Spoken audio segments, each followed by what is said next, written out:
not bad นะ Yeah. ปิดกล่องกันจ้ะ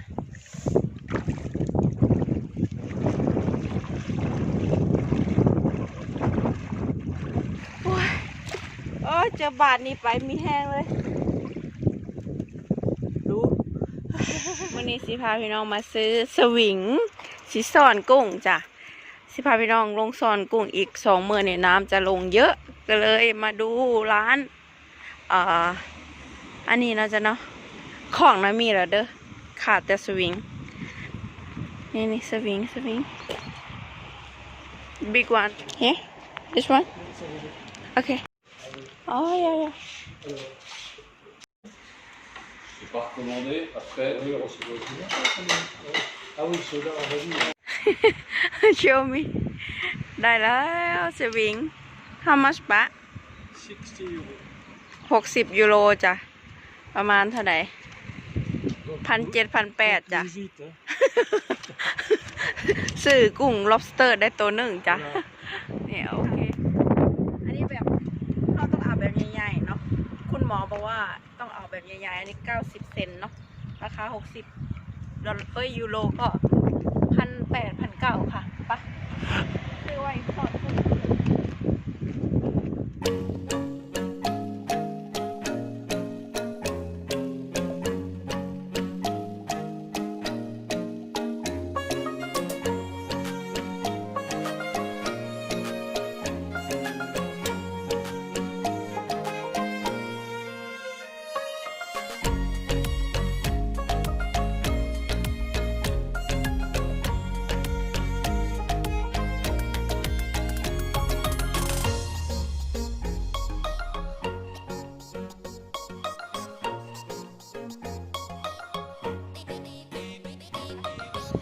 Where are you going, Kipipi?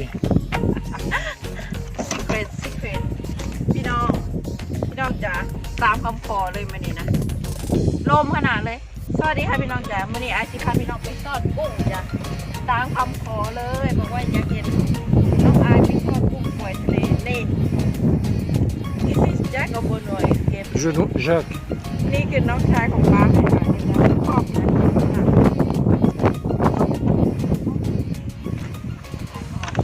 ไอเอาเสบียงมากินน้ำได้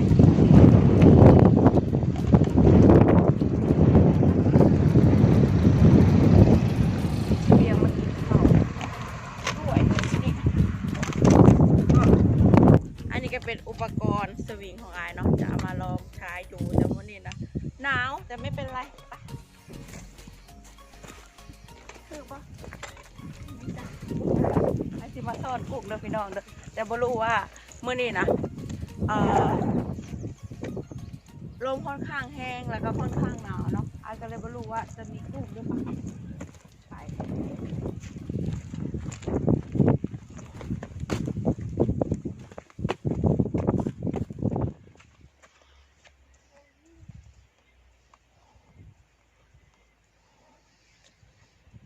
Today,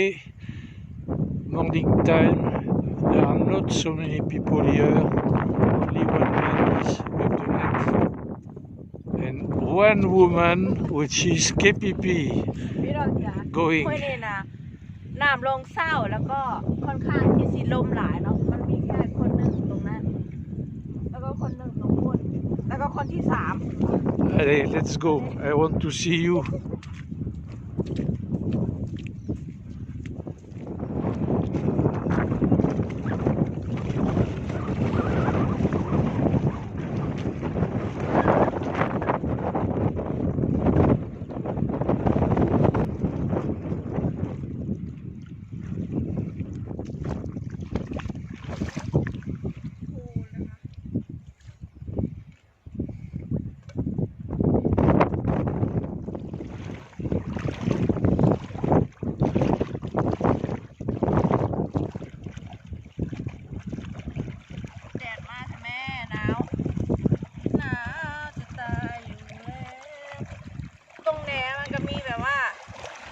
หินย่านเน็ตซีพัก15ครับ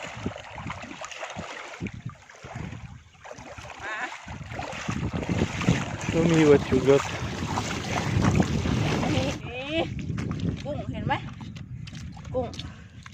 เนี่ย yes. นี่จ้ะกุ้งใส่ไปโอ้ยนี่ของอาย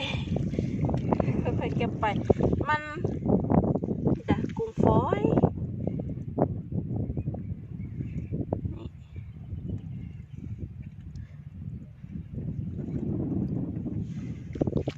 เฮ้ย not bad เนาะ Yeah. ดูสินี่จ้ะ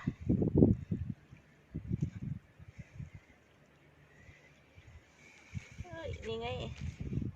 1 ครั้งเลยเนี่ยแต่ว่าแบบหนาวมากอ่ะนี่รับมา Oh, yeah.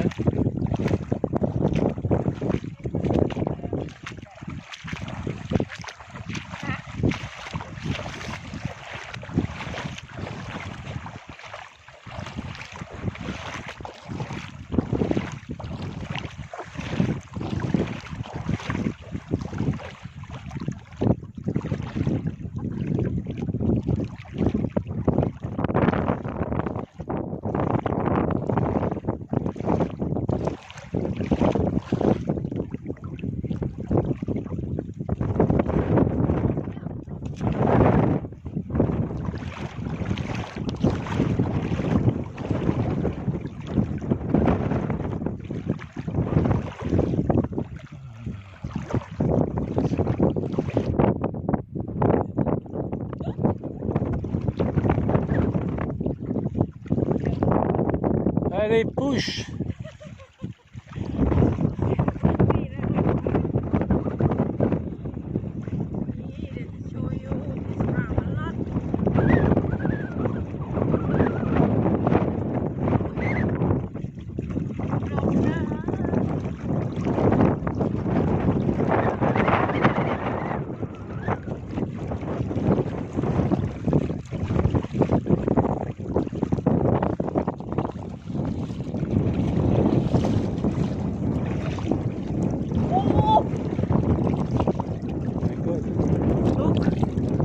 Oof. Yeah. There is jellyfish, careful.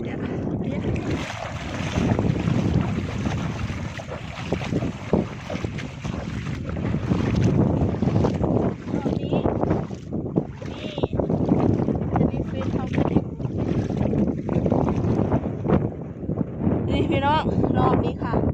อุ้ย Oof, many, huh? และนี่อุ้ยปลา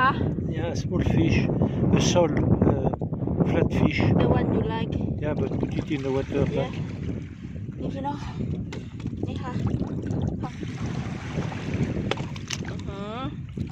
หมานกุ้งฝอยเดี๋ยวสิไปโกยกุ้งเต้น you in small one no problem พอดีเห็ดกุ้งเต้นถ้าเปลือกหนามันก็จะไม่อร่อยเนาะ A very small crab also. I don't think Oh, and small. อ๋ออลาสก้า Yeah. อุลาสก้า Take it out. yeah Leave them live their life. yes my darling ooh look at this here Yeah. Yeah. น้องตรงนี้กุ้ง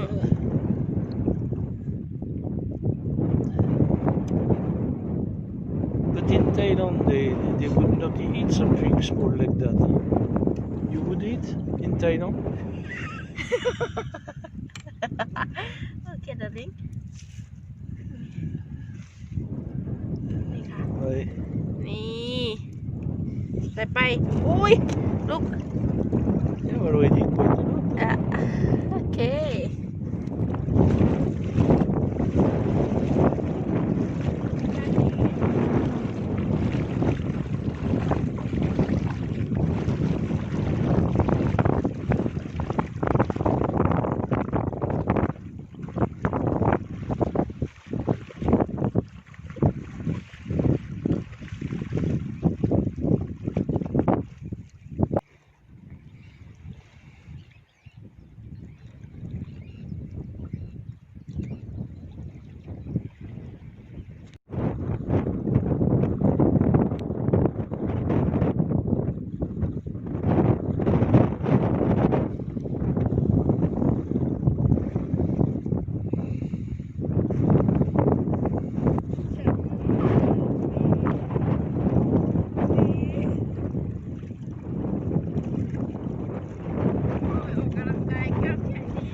อีกแล้ว small soul. Hein. นี่ปุ่มก็ฝอย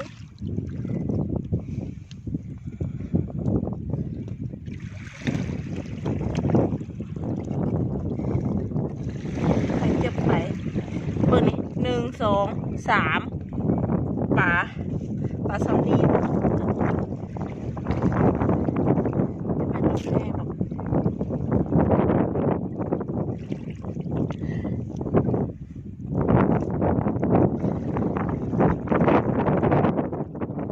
จากเทื่อเนี่ยลงไปสิพอกินแล้วได้เก็บทีละหน่อยดูวินเอาเก็บไปจริงดูวิน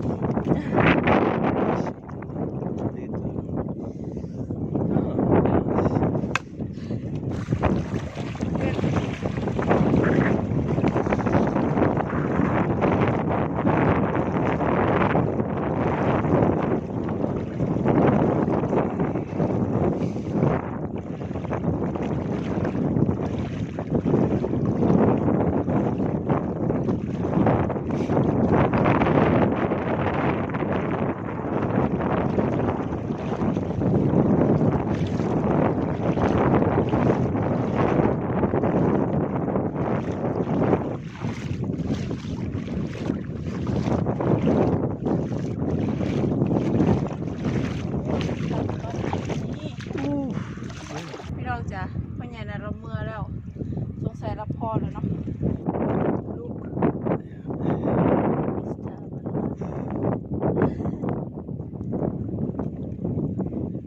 เสียบเถื่อนนี่ก็พอกินอ่ะ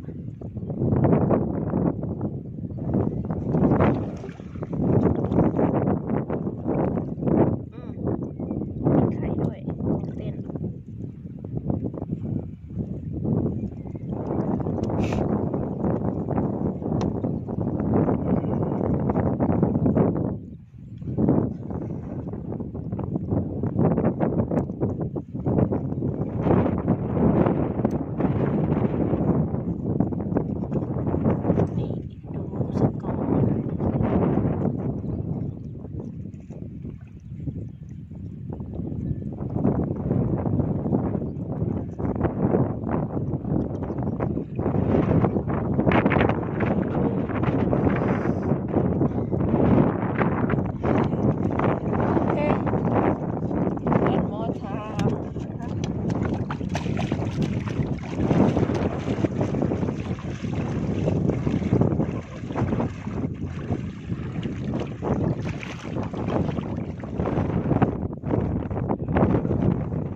ต้นกับฝนจะเกือบที่ตมแล้วค่ะ Beautiful. ใหญ่ Yeah. นี่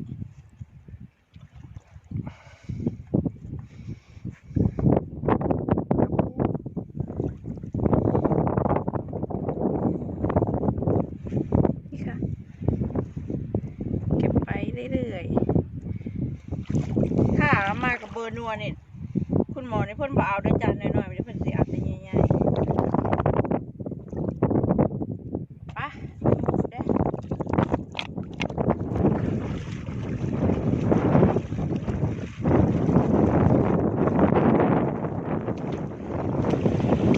ไอ้วิเตอร์ถูกพา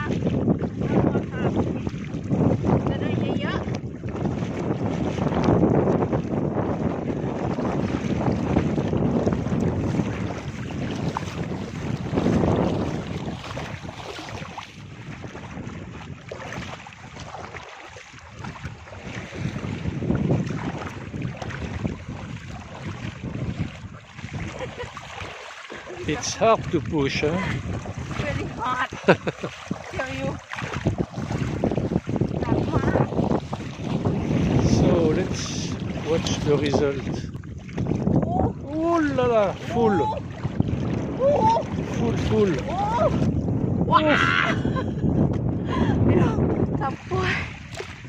เจอบาทนี้ไปมีแห้งเลย I don't need to go far this time Yeah. โอ้ยเบิ่งบาทนี่บาทมาเก็บกัน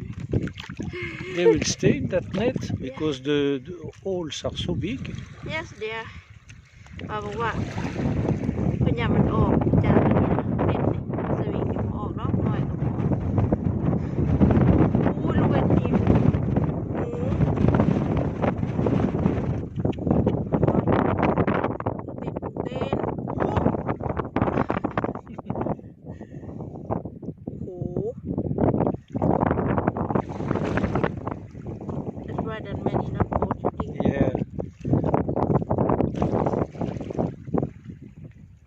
ต้องซื้อเสื้อแบบว่า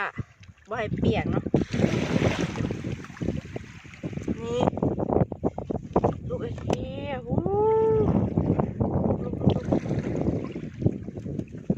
ดู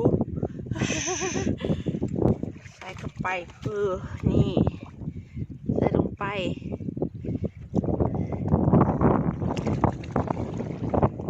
กุ้งเต้นจ้ะเต้นฝรั่งCrevette. Not crevette.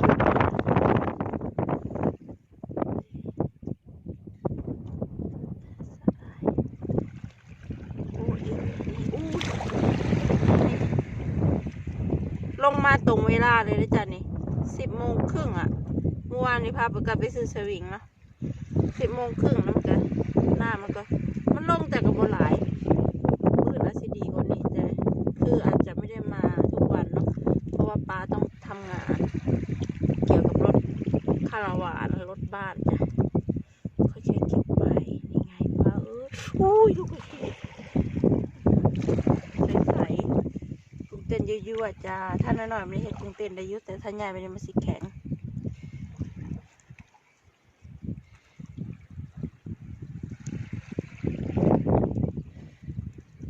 เต้น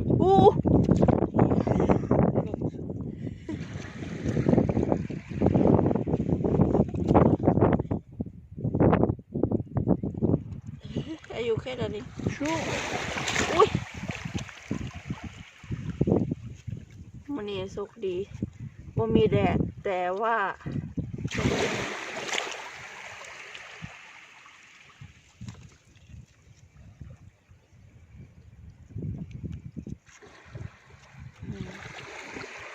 เต้นดีแท้เต้นดีอุ้ยนี่ไงป้านี่ไงอุ้ยใหญ่กุ้งเต้นใหญ่นี่แหละจ้ะเขาเรียกว่าเก็บเล็กผสมน้อยแล้วมันก็ได้หลายเองโอ้ถูยังไไง You want to relax, pa? No. They have coffee, yeah? Yeah. Later. Okay. You have to catch as much as you can now. ว้าวเพราะว่าเดี๋ยวน้ำซีขึ้นนี่มานเด้อจ้าสวิงตัวนี้ปะปิมาเด้ออาทิตย์ไปแป๊วมาสอนกลุ่มน้ำเผาเด้อโอเคนี่ not bad นะ Yeah. The first time. First time of this year ค่ะ Yeah. Last year we here when July เนาะปะเนาะ Don't remember exactly. Yeah, something like that and just one time เนาะอุ้ยโอเคเดี๋ยวจะ come back wait for me here ปิดกล่องกันจ้ะ